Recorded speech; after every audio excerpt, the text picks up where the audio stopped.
How did systems of control shift from Jim Crow all the way to ICE detention today?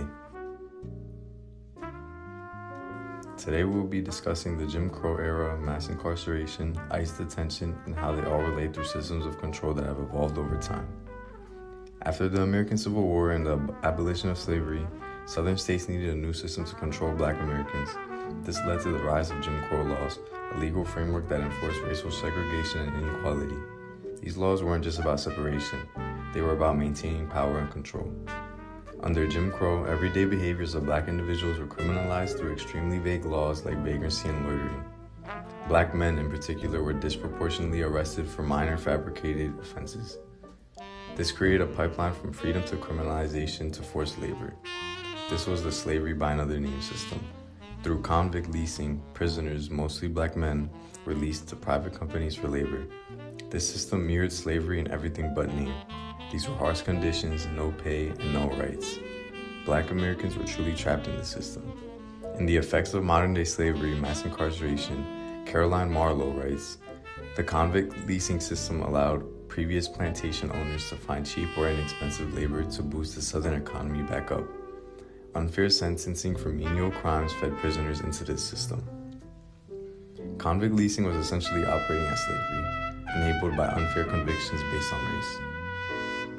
A key reason for this is the 13th Amendment. The 13th Amendment to the United States Constitution abolished slavery, except for punishment as a crime. This is the loophole that made the system legal. While Jim Crow laws were officially dismantled during the Civil Rights Movement, the system of control didn't disappear, it evolved. The war on drugs arose, disproportionately targeting Black communities. This led to a dramatic rise in incarceration rates, especially for nonviolent offenses.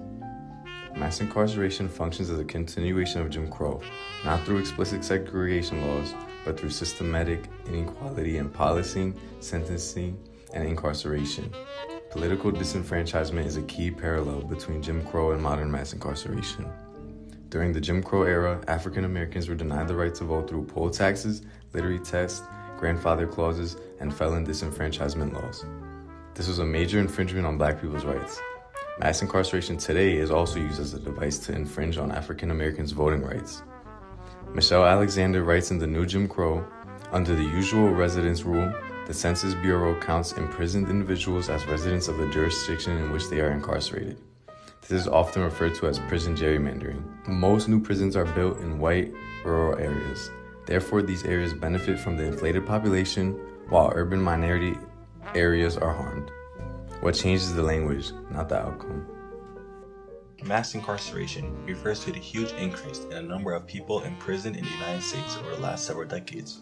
The U.S. has about 5% of the world's population, but nearly 20% of the world's prisoners. This growth did not happen by accident. Policies like the war on drugs, mandatory minimum sentences, and aggressive policing helped send millions of people to prison, especially in Black and Latino communities. According to Michelle Alexander in her book, The New Jim Crow, she states mass incarceration functions as a racial caste system that replaced earlier systems like Jim Crow, continuing patterns of inequality even after segregation laws were abolished. The documentary 13th, directed by Ava DuVernay, also explains how the 13th Amendment allowed forced labor as punishment for crime, which contributed to the expansion of the prison system after slavery. Now, let's talk about ICE, or also known as Immigration and Customs Enforcement. ICE was created in 2003, and since then, immigration detention has grown significantly. According to the Vera Institute of Justice, tens of thousands of people are held in ICE detention on any given day, showing how large the system has become. Although immigration detention is considered civil and not criminal, the reality often looks very similar to prison. People are held in locked facilities under surveillance with limited freedom. According to the ICE official website, detention is meant to ensure immigrants appear in court, but critics argue the system often results in long-term confinement. Additionally, the Project on Government Oversight reported that detention centers expanded even as inspections dropped, raising serious concerns about the safety, treatment, and accountability within these facilities. Many ICE detention centers are also run by private prison companies, linking immigration detention directly to the same industries that profit from mass incarceration. Now, I will be showing you how mass incarceration and ICE detention link with each other. First, both systems disproportionately affect communities of color. Michelle Alexander explained this by saying the criminal justice system heavily targets Black Americans, while immigration enforcement disproportionately impacts Latino and Black immigrant communities. Second, both systems are shaped by fear-based political messaging. The film 13th shows how crime was used politically to justify harsher laws, and similar narratives are often used today around immigration.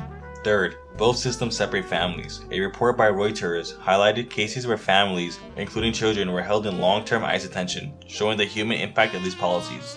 Last but not least, both systems create long-term consequences. A criminal record can limit access to jobs and housing, while detention or deportation can destabilize families and communities. Mass incarceration and ICE detentions are not the same, but they are connected through broader systems of control and confinement. According to Michelle Alexander, systems of racial control in the US have evolved rather than disappeared. When we compare prisons and detention centers, we can see those patterns continuing today. Now, learning and understanding these connections really helps us in asking an important question. Are these systems creating safety, or are they really continuing inequality in the world?